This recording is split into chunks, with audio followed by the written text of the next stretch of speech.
Hello students, तो आज हम फिर से पढ़ने वाले हैं कोलिगेटिव प्रॉपर्टीज विलियन चैप्टर से रिलेटेड, जिसका हम तीसरा टॉपिक पढ़ने वाले हैं आज, डिप्रेशन इन फ्रीजिंग पॉइंट, हिमांक में अवनमन।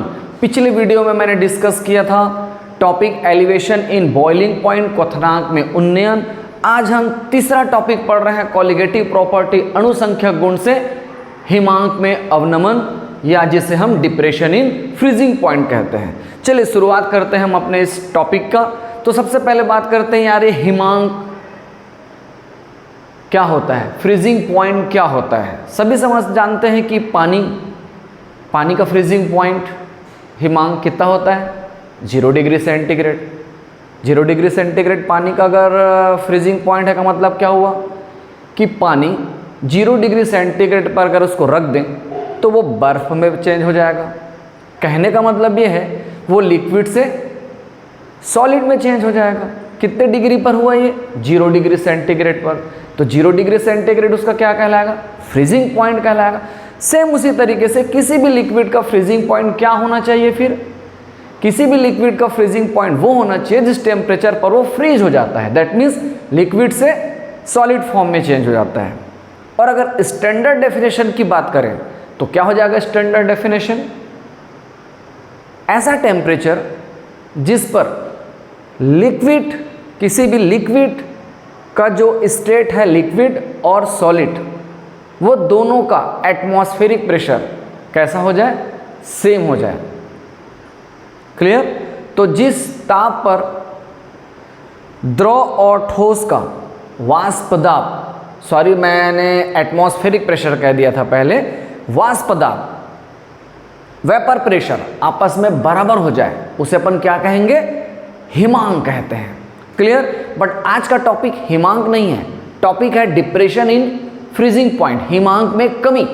तो हिमांक में कमी कैसे होगा, आपने देखा होगा। अभी तो जब मैं क्लास पढ़ा रहा हूँ तो अभी समर सीज़न है, गर्मी का समय है, तो हम क्या करते हैं, बर्फ़ देखते ही हैं सभी। अगर एक छोटा सा फ्रेश वाटर को एक कटोरे में ले लो और उसको फ्रिज में डाल दो, और सेम टाइम पर उसी पानी में आप थोड़ा सा कुछ फ्लेवर ऐड कर दो, जैसे आप रसना वगैरह, शुगर वगैरह, या कुछ एसेंस या जो भी फ्लेवर आप ऐड करना चाहते हो वो ऐड कर दो।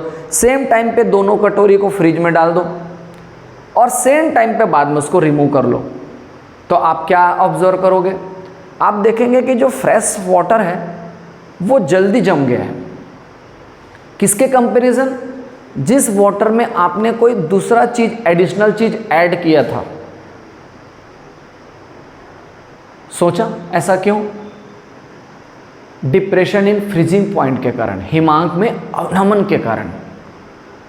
आपने ये भी देखा होगा, गौर किया होगा कि कभी फॉर एग्जाम्पल होता क्या है हमारे साथ, हम आइसक्रीम खरीदने जाते हैं या आइसक्रीम लेकर आते हैं। सोचो कि हम एक आइसक्रीम अभी अभी सडनली लेकर आ रहे हैं, अपने लिए एक एकदम स्पेशल आइसक्रीम लेकर आ रहे हैं, ओके, और बस उस आइसक्रीम को अपन खाना चाह रहे हैं, और जस्ट उसी समय बेल बजती है और अपने को पता चलता है कि कोई अननोन पर्सन आ रहा है, मूड पूरा ख़राब हो जाएगा। तो क्या करेंगे अपन, यार एक काम करते हैं, जो भी पर्सन आ रहा है उससे पहले अपन डिस्कस कर लेते हैं, उसके बाद फिर आराम से बैठ के आइसक्रीम खाएंगे। यस। तो हम उस आइसक्रीम को ले जाके किस में रख देते हैं, फ्रिज में। और कुछ देर के बाद जो भी मेहमान आए उसके साथ बातचीत करने के बाद थोड़ा देर के बाद अपन जाकर आइसक्रीम को निकालते हैं फ्रिज से। क्या देखते हैं कि मैंने जो आइसक्रीम पार्लर से ख़रीदा था, और जितना वो बेहतरीन तरीके से वो जमा हुआ था उतना मेरे फ्रिज में नहीं जम पाया, वो हल्का फुल्का मेल्ट हो ही गया है वो। सोचो ऐसा क्यों हुआ, सबके साथ ऐसा होता है। ऐसा हो रहा है डिप्रेशन इन फ्रीजिंग पॉइंट के कारण, क्योंकि अगर किसी प्योर वाटर या प्योर किसी भी सॉल्वेंट में आपने कोई दूसरा चीज़ ऐड की है, जनरली वो नॉन वोलेटाइल सॉल्यूट होना चाहिए, अवाष्पशील विलेय, तो उसका फ्रीजिंग पॉइंट कम हो जाता है। आइसक्रीम पार्लर में जो फ्रीज़र होते हैं, फ्रीज़र उनका टेम्परेचर बहुत लो होता है एज ए कम्पेयर टू हमारे घर के रेफ्रिजरेटर के।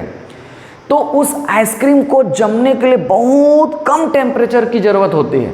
उतना कम टेम्परेचर हमारा रेफ्रिजरेटर उसको प्रोवाइड नहीं कर पाता, इसलिए लाख कोशिश करने पर भी वो आइसक्रीम अब वो वैसा नहीं जमेगा। तो ये सब दैनिक जीवन में, डेली में एग्जाम्पल हैं डिप्रेशन इन फ्रीजिंग पॉइंट के। तो ओवरऑल कहने का मतलब ये है कि अगर भाई हम किसी भी प्योर सॉल्वेंट में कोई नॉन वोलेटाइल सॉल्यूट ऐड कर देते हैं तो डेफिनेटली उसका फ्रीजिंग पॉइंट, जमाव बिंदु कम हो जाता है। इससे रिलेटेड कुछ क्वेश्चंस भी आते हैं हमारे लिए, 1.5 मार्क्स 2 मार्क्स के क्वेश्चन आते हैं। कैसे क्वेश्चंस आते हैं? आप में से कई लोग विंटर सीजन में नवंबर दिसंबर के समय कश्मीर वगैरह, हिमाचल वगैरह गए हैं, तो वहाँ पर सबसे ज़्यादा जो प्रॉब्लम्स होती है वो क्या होती है? आइस स्लाइडिंग की। रोड में बर्फ़ जम जाता है, तो उस रोड में जमे हुए बर्फ़ को पिघलाने के लिए उस पर क्या डालते हैं? नमक डालते हैं। नमक डालना दैट मीन्स उस पानी में, बर्फ़ में आपने नमक ऐड कर दिया, तो नमक क्या है? नॉन वोलेटाइल सॉल्यूट, तो वो उसके फ्रीजिंग पॉइंट को कम कर देगा। मतलब जो बर्फ़ 0 डिग्री सेंटीग्रेड पर जमना चाहिए वो 0 की जगह कम टेम्परेचर पर जमेगा। इसका मतलब वो बर्फ़ मेल्ट होकर पिघल जाएगा और रोड क्लियर हो जाएगा। इससे रिलेटेड एक क्वेश्चन आता है कि why vehicles smoothly drive in a winter palace. ठंडे प्रदेशों में मोटर गाड़ियां स्मूथली क्यों चलती हैं जबकि उनके रेडिएटर में पानी भरा होता है? अगर हम प्लेन एरिया में है जहाँ का टेम्परेचर अबव फ्रॉम 0 डिग्री है तो वहाँ पर तो रेडिएटर में पानी भरा, इट्स ओके। लेकिन सोचिए वही गाड़ी अगर विंटर प्लेस में चला गया जहाँ पर टेम्परेचर बिलो फ्रॉम 0 डिग्री है, तो भाई रेडिएटर में जो पानी है जिससे इंजन का टेम्परेचर मेंटेन होता है वो पानी तो जम जाएगा। जम गया मतलब रेडिएटर के टूटने और गाड़ी के बंद होने का खतरा है। बट हम तो देखते हैं कि विंटर सीजन में भी गाड़ियाँ बहुत अच्छे तरीके से चल रही हैं। तो ऐसा क्यों हो रहा है?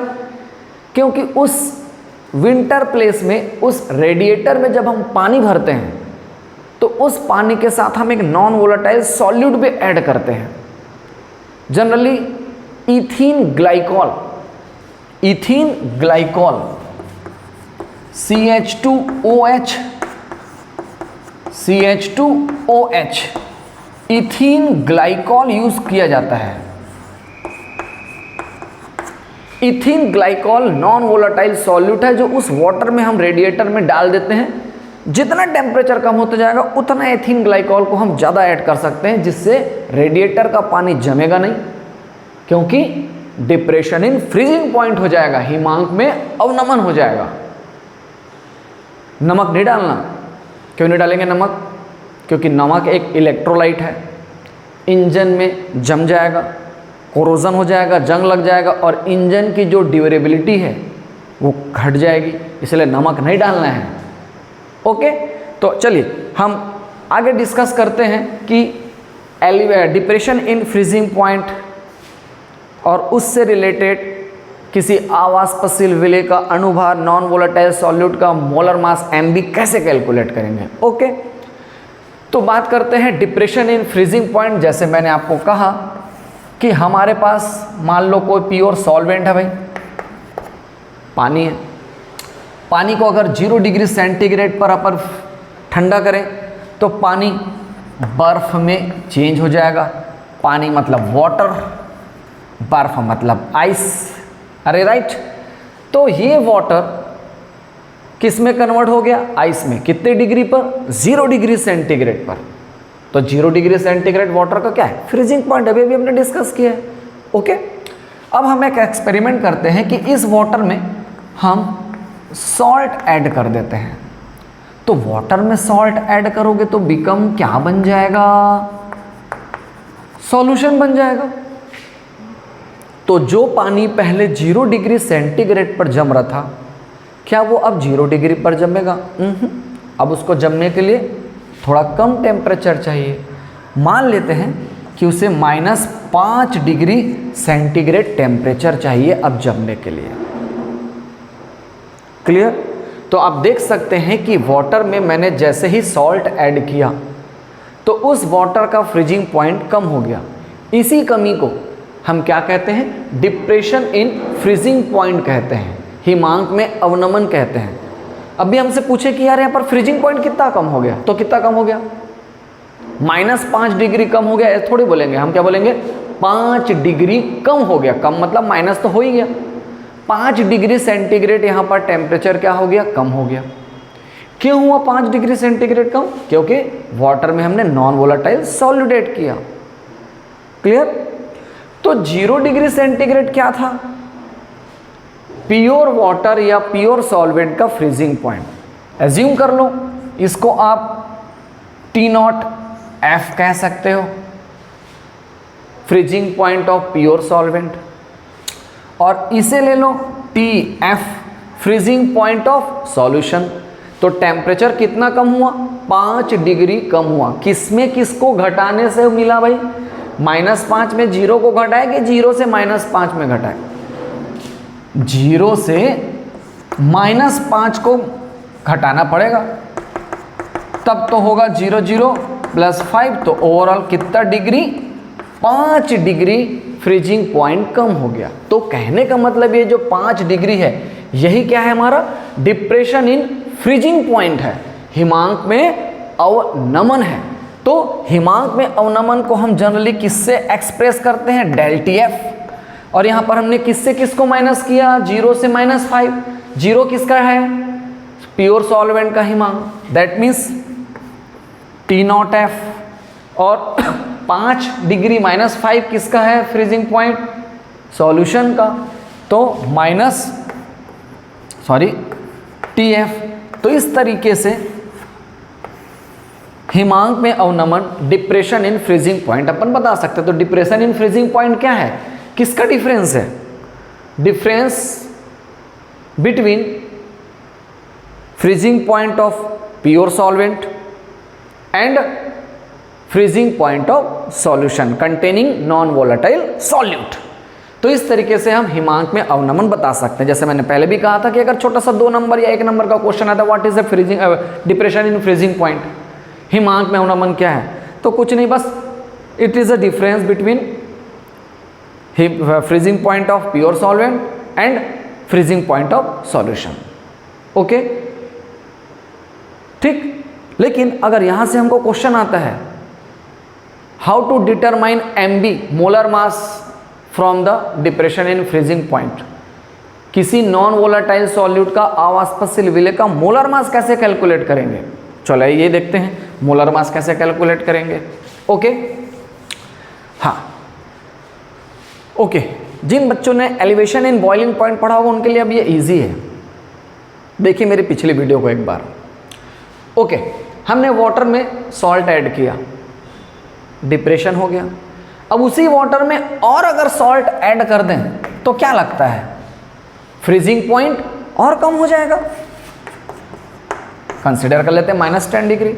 उसी वाटर में और सॉल्ट ऐड करेंगे, फ्रीजिंग पॉइंट और कम हो जाएगा। होगा कि नहीं होगा? तो कहने का मतलब पहले कितना डिग्री हुआ था? 5 डिग्री की कमी।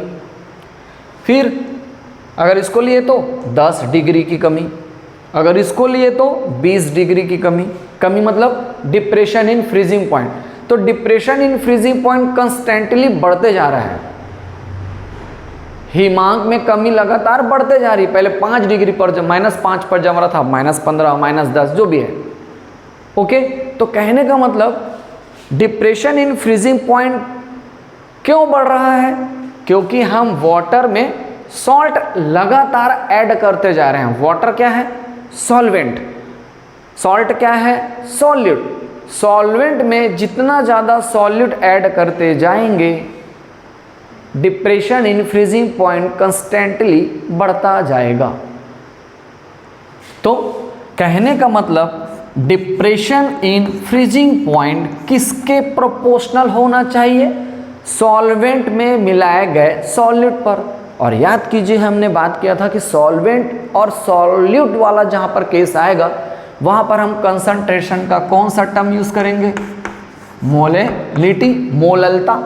तो यहाँ से क्या निकल कर आ गया?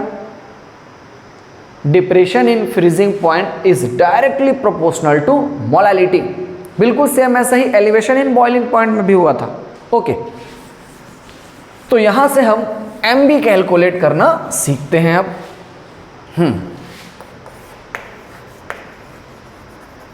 डिटरमाइन MB, शॉर्टकट मार रहा हूं MB को क्या बोलते हैं भाई? Molar mass of non volatile solute.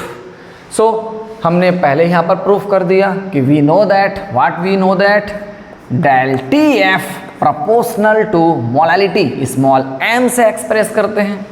Okay, फिर हम सभी जानते हैं कि अगर हम प्रोपोर्शनलिटी को हटाएंगे, एक कांस्टेंट लगाएंगे k और इनिशियल देंगे f फॉर फ्रीजिंग पॉइंट, और यहाँ से क्या निकल कर आएगा? Small m। kf क्या है भाई? कांस्टेंट है। kf क्या है? कांस्टेंट है। किसके लिए है? फ्रीजिंग पॉइंट के लिए। तो हम क्या कह सकते हैं इसको? मोलर डिप्रेशन, और यहां पर फ्रीजिंग कांस्टेंट भी लिख सकते हैं या मोलर डिप्रेशन कांस्टेंट भी लिख सकते हैं। Okay, so molar depression freezing constant यहां पर लिखा जा सकता है, इसको पूरा, कोई दिक्कत नहीं है। ठीक, ये है हमारा वैल्यू। हमें क्या कैलकुलेट करना है? MB कैलकुलेट करना है। याद करो, मोलैलिटी की डेफिनेशन आपको पता है, मोलैलिटी का फॉर्मूला भी आपको याद होना चाहिए। नहीं याद है, पिछले वीडियो में जाकर देख लें। KF एज इट इज होगा मोलैलिटी क्या होता है? Molality mole of solid in पर किलोग्राम ऑफ सॉल्वेंट। तो वहां से हम क्या निकालेंगे? WB into 1000 upon MB into WA। WB क्या है भाई? Mass of solute. WA क्या है? Mass of solvent. और MB क्या है? Molar mass of solute. यही तो कैलकुलेट करना है। तो हम MB को वन साइड ले लेते हैं और बाकी सबको सेकंड साइड ले लेते हैं। KF into WB into 1000 upon del TF into WA।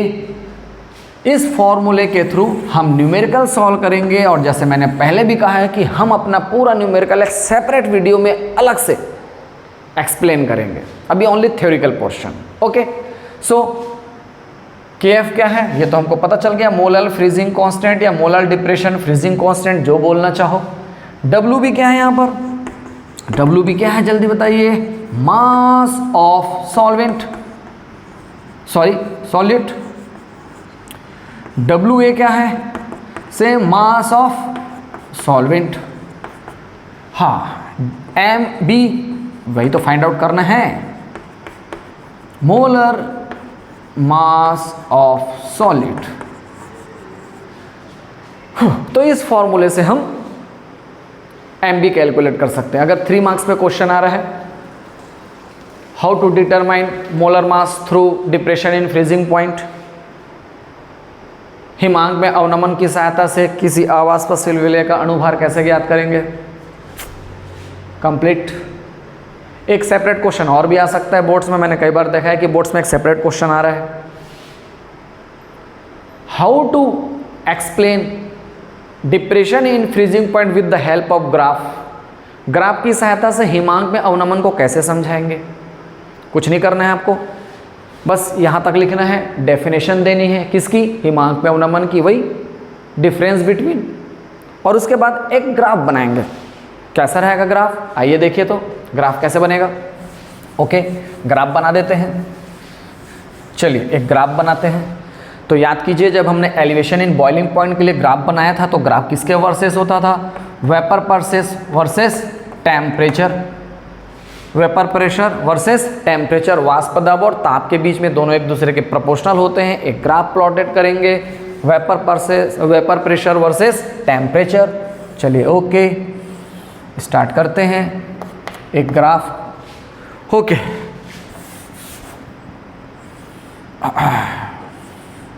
अरे लाइन खींच जा। ओके, तो यहाँ पर हमने ले लिया है टेम्परेचर को एक्स एक्सिस पर, वाई एक्सिस पर हमने वेपर प्रेशर लिया हुआ है। ओके, इस बार हम पानी या किसी भी सॉल्वेंट को गर्म नहीं कर रहे हैं, ठंडा कर रहे हैं।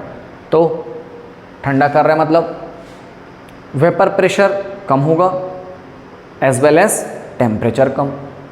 तो हम इस बार ग्राफ स्टार्ट करेंगे अपवर्ड डायरेक्शन से, ऊपर से। मान लेते हैं यहाँ पर हमारा कोई प्योर सॉल्वेंट है ए, कोई प्योर सॉल्वेंट है।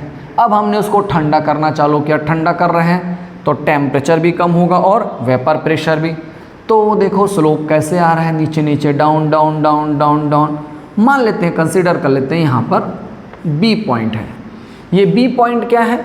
ये बी पॉइंट उस सॉल्वेंट का फ्रीजिंग पॉइंट है, सॉल्वेंट का फ्रीजिंग पॉइंट। चलो मान लेते हैं सॉल्वेंट है ना भाई, सॉल्वेंट का फ्रीजिंग पॉइंट है। तो सॉल्वेंट के फ्रीजिंग पॉइंट को किससे शो किया था आपने? T0F। और फाइनली वो भी भैया जाके पॉइंट ए में किस फॉर्म में आ गया? सॉलिड फॉर्म में आ गया। किस फॉर्म में आ गया? सॉलिड फॉर्म में आ गया। भाई सॉलिड ठंडा करेंगे तो सॉलिड तो होगा ना। ओके, ये हो गया प्योर सॉल्वेंट। अब एक्सपेरिमेंट क्या था? प्योर सॉल्वेंट में नॉन वोलेटाइल सॉल्यूट ऐड किया था तो बन जाएगा सॉल्यूशन। और अकॉर्डिंग राउल्ट्स लॉ जब सॉल्यूशन बनेगा तो उसका वेपर प्रेशर कम होगा, तो वेपर प्रेशर कम होगा तो जो भी सॉल्यूशन का ग्राफ होगा वो सॉल्वेंट के अपवर्ड डायरेक्शन में ना होके डाउनवर्ड डायरेक्शन में होगा, क्योंकि सॉल्यूशन का वेपर प्रेशर कम होता है। किससे? सॉल्वेंट से। तो यहाँ पर अपन कंसीडर कर लेते हैं भैया ए डैश सॉल्यूशन। सॉल्यूशन को भी हम लगातार ठंडा करेंगे। कॉमन सा चीज़ है कि उसका भी वेपर प्रेशर फॉल करेगा। डॉट डॉट डॉट से ले लेते हैं थोड़ा सा समझाने के लिए। Point to be noted, solution का फ्रीजिंग पॉइंट कम होना चाहिए प्योर सॉल्वेंट से, सभी तो डिप्रेस हो रहा है। तो अगर ये सॉल्वेंट का फ्रीजिंग पॉइंट है तो सॉल्यूशन का फ्रीजिंग पॉइंट इधर आएगा कि इधर आएगा? उधर तो टेम्परेचर बढ़ रहा है, इधर टेम्परेचर कम हो रहा है, तो इधर आना चाहिए। तो ये मान लेते हैं कंसीडर यहाँ पर बी डैश। और ये है भाई फ्रीजिंग पॉइंट किसका? सॉल्यूशन का। ये है सॉल्यूशन का फ्रीजिंग पॉइंट, ये है सॉल्वेंट का।